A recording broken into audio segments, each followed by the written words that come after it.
Percy the Small Engine.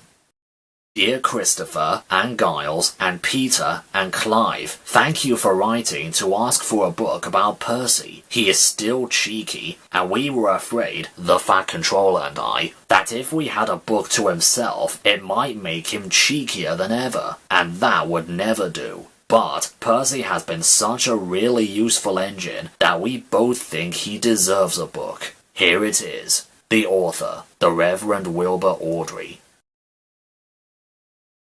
Percy and the Signal. Percy is a little green tank engine who works in the yard at the big station. He is a funny little engine and loves playing jokes. These jokes sometimes get him into trouble. He whistled one morning, "Hurry up, Gordon, the train's ready." Gordon thought he was late and came puffing out. Laughed Percy, and showed him a train of dirty coal trucks. Gordon didn't go back to the shed. He stayed on a siding, thinking how to pay Percy out.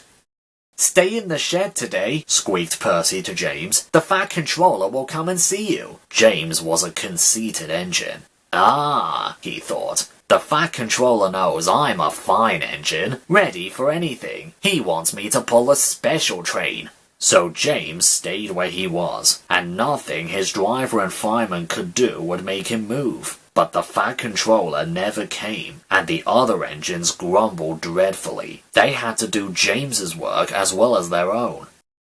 At last, an inspector arrived. "Show a wheel, James," he said crossly. "You can't stay here all day." "The Fat Controller told me to stay here," answered James sulkily. "He sent a message this morning." "He did not," retorted the inspector. "How could he? He's away for a week." "Oh," said James. "Oh!" And he came quickly out of the shed. "Where is Percy?" Percy had wisely disappeared. When the Fat Controller came back, he did see James, and Percy too. Both engines wished he hadn't. James and Gordon wanted to pay Percy out, but Percy kept out of their way. One morning, however, he was so excited that he forgot to be careful. "I say, you engines," he bubbled. "I am to take some trucks to Thomas's Junction. The Fat Controller chose me specially. He must know I'm a really useful engine." "More likely once you're out the way," grunted James. But Gordon gave James a wink. Like this. "Ah, yes," said James. "Just so. You were saying, Gordon?" "James and I were just speaking about signals in the junction. We can't be too careful about signals, but then I needn't say it to a really useful engine like you, Percy." Percy felt flattered. "Of course not," he said. "We had spoken of backing signals," put in James. "They need extra special care, you know. Would you like me to explain?" "No, thank you, James," said Percy airily. "I know all about signals." And he bustled off importantly. James and Gordon sullenly exchanged winks. Percy was a little worried as he set out. "I wonder what backing signals are," he thought. "Never mind, I'll manage. I know all about signals." He puffed crossly to his trucks and felt better. He saw a signal just outside the station. "Bother," he said. "It's at danger." "Oh, oh, oh, oh!" screamed the trucks as they bumped into each other. Presently, the signal moved to show line clear. Its arm moved up instead of down. Percy had never seen that sort of signal before. He was surprised.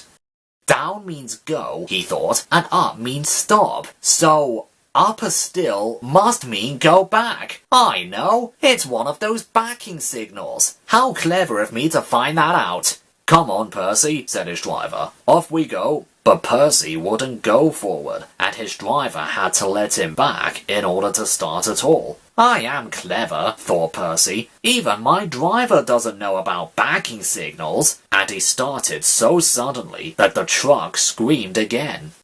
"Whoa, Percy," called his driver. "Stop! You're going the wrong way." "But it's a backing signal," Percy protested, and he told him about Gordon and James. The driver laughed, and he explained about signals that point up. "Oh dear," said Percy. "Let's start quickly before they come and see us." But it was too late. Gordon swept by with the express and saw everything. The big engines talked about signals that night. They thought the subject was funny. Percy thought they were being very silly. Doug takes charge. "Do you know what?" asked Percy. "What?" grunted Gordon. "Do you know what?" "Silly," said Gordon crossly. "Of course I don't know what, if you don't tell me what is." "The Fat Controller says that the work in the yard is too heavy for me. He's getting a bigger engine to help me." "Rubbish," put in James. "Any engine could do it," he went on grandly. "If you worked more and chatted less, this yard would be a sweeter, a better, and a happier place." Percy went off to fetch some coaches. "That stupid old signal," he thought. "No one listens to me now. They think I'm a silly little engine and order me about. I'll show them. I'll show them," he puffed as he ran about the yard, but he didn't know how. Things went wrong. The coaches and trucks behaved badly, and by the end of the afternoon, he felt tired and unhappy. He brought some coaches to the station and stood panting at the end of the platform. "Hello, Percy," said the Fat Controller. "You look tired." "Yes, sir. I am, sir. I don't know if I'm standing on my dome or my wheels." "You look the right way up to me," laughed the Fat Controller. "Cheer up. The new engine is bigger than you and can probably do the work alone. Would you like to help build my new harbour at Thomas's Junction? Thomas and Toby will help, but I need an engine there all the time." "Oh, yes, sir. Thank you, sir," said Percy happily. The new engine arrived the next morning. "What is your name?" asked the Fat Controller kindly. "Montague, sir, but I'm usually called Duck. They say I waddle. I don't really, sir, but I like Duck better than Montague." "Good," said the Fat Controller. "Duck it shall be. Here, Percy, come and show Duck round." The two engines went off together. At first, the trucks played tricks, but soon found that playing tricks on Duck was a mistake. The coaches behaved well, though James, Gordon, and Henry did not. They watched Duck quietly do his work. "He seems a simple sort of engine," they whispered. "We'll have some fun." "Quack! Quack! Quack! Quack! Quack! Quack!" they wheezed as they passed him. Percy was cross, but Duck took no notice. "They'll get tired of this soon," he said. Presently, the three engines began to order Duck about. Duck stopped. "Do they tell you to do things, Percy?" he asked. "Yes, they do," answered Percy sadly. "Right," said Duck. "We'll soon stop that nonsense." He whispered something. "We'll do it later." The Fat Controller had had a good day. There had been no grumbling passengers, all the trains had run to time, and Duck had worked well in the yard. The Fat Controller was looking forward to hot buttered toast for tea at home. He had just left the office when he heard an extraordinary noise. "Bother," he said, and hurried to the yard. Henry, Gordon, and James were wheezing and snorting furiously, while Duck and Percy calmly sat on the point outside the shed, refusing to let the big engines in. "Stop that noise!" he bellowed. "Now, Gordon, they won't let us in," hissed the big engine crossly. "Duck, explain this behaviour." "Beg pardon, sir, but I'm a Great Western engine. We Great Western engines do our work without fuss, but we are not ordered about by other engines. You, sir, are our controller. We will, of course, move if you order us. But begging your pardon, sir, Percy and I would be glad if you would inform these, engines that we only take orders from you." The three big engines hissed angrily. "Silence!" snapped the Fat Controller.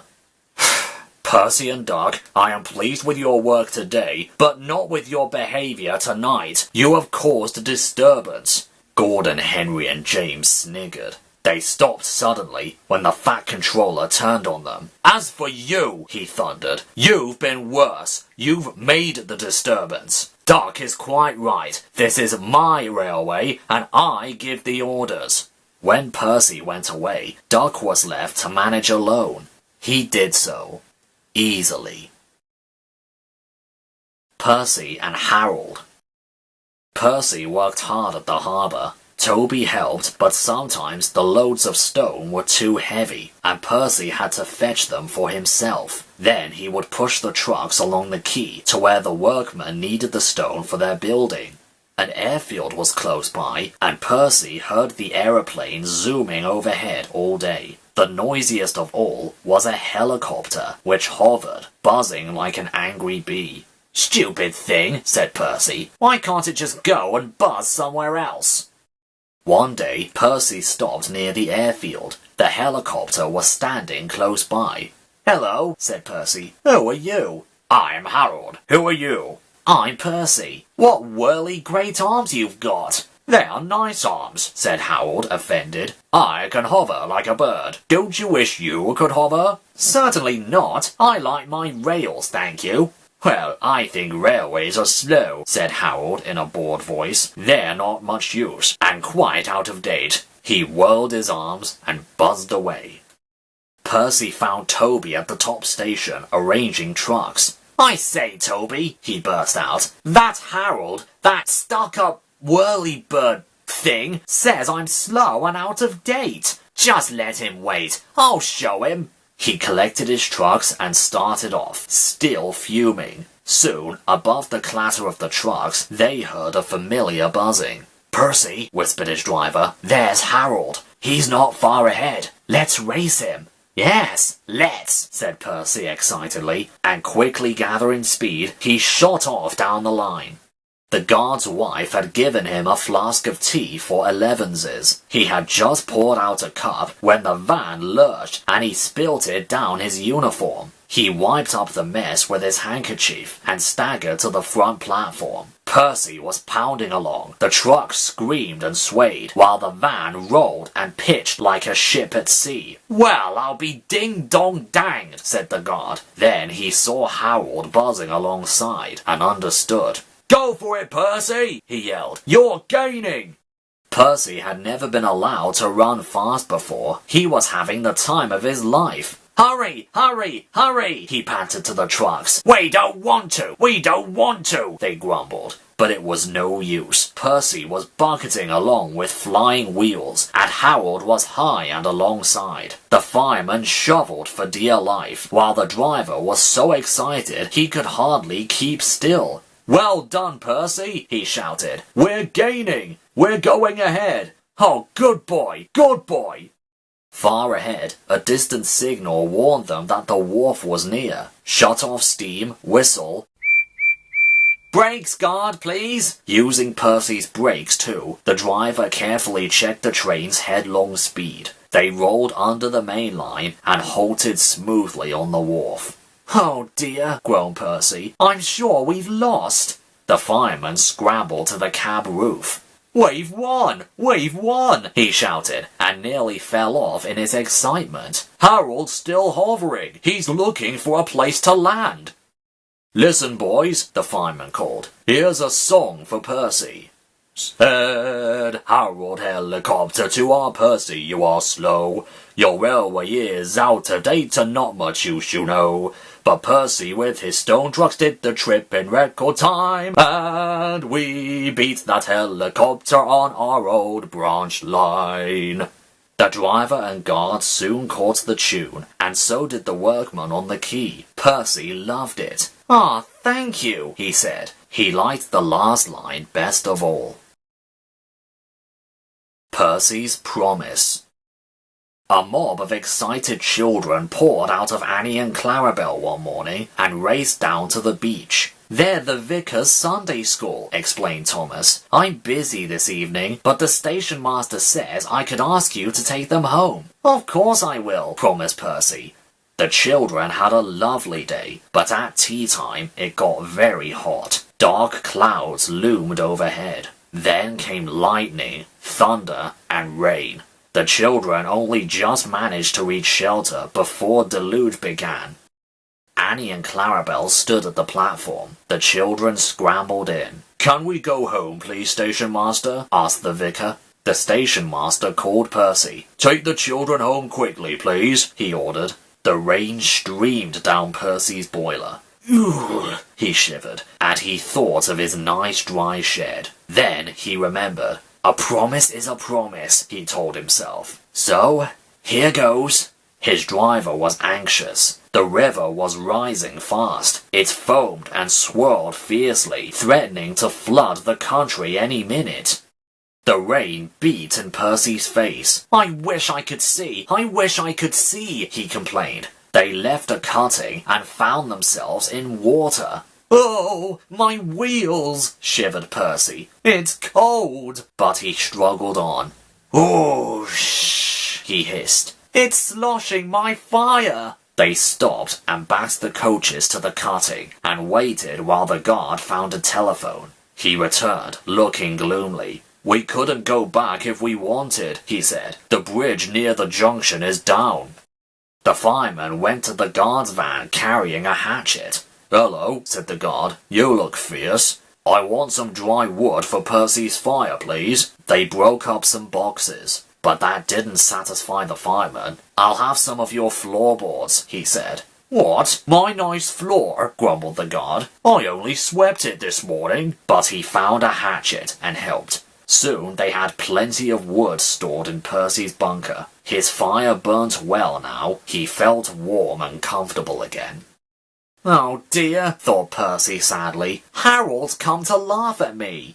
Bump! Something thudded on Percy's boiler. Oh! He exclaimed in a muffled voice. That's really too bad. He needn't throw things. His driver unwound a parachute from Percy's Ignagant's front. Harold isn't throwing things at you, he laughed. He's dropping hot drinks for us. They all had a drink of cocoa and felt better. Percy had steam up now.